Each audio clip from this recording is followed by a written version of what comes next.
नमस्कार दोस्तों, फिर से एक नए टॉपिक के साथ आपका स्वागत है। दोस्तों आज हम दो टॉपिक पढ़ने वाले हैं। पहला पढ़ने वाले हैं स्पार्टा की सभ्यता और दूसरा पढ़ने वाले हैं पीली नदी की सभ्यता।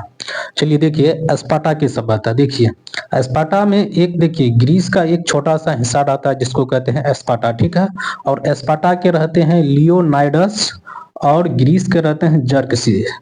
और इन दोनों में होता है युद्ध और लियोनाइडस के मात्र 300 सैनिक रहते हैं और जर्कसीस के लगभग 20,000 से अधिक सैनिक रहते हैं। तो इन दोनों में होता है युद्ध और ये लियोनाइडस के 300 सैनिक जर्कसीस के 20,000 सैनिक को हरा देते हैं। क्या कर देते हैं? हरा देते हैं। अब देखिए, अब आते हैं, देखिए स्पार्टा अपने बहादुर सैनिकों के लिए विख्यात है। यह ग्रीस के पास एक छोटा सा क्षेत्र था, ग्रीस में ही था लेकिन छोटा सा क्षेत्र था। जर्कसीस चाहता था जो कि इस स्पार्टा को हम अपने में मिला लें, ठीक है। अब देखते हैं स्पार्टा के मात्र 300 सैनिकों ने लियोनाइडस के नेतृत्व में ग्रीस के 20,000 सैनिकों को मात दे दी।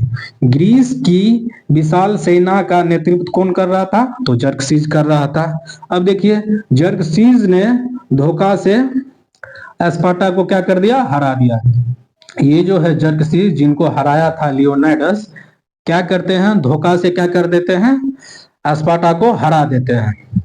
और चलिए अब देखते हैं दूसरा सभ्यता। ये जो था यह स्पार्टा की सभ्यता का था।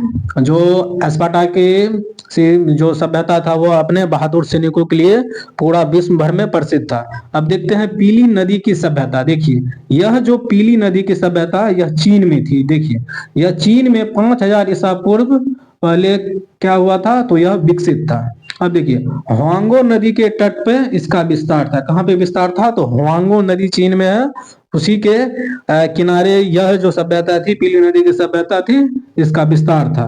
यह सभ्यता अपने उपजाऊ भूमि के लिए काफी ज्यादा देश दुनिया भर में प्रसिद्ध था। तो ठीक है दोस्तों, फिर एक अब नए अगले टॉपिक में मिलते हैं। तब तक के लिए बहुत बहुत धन्यवाद।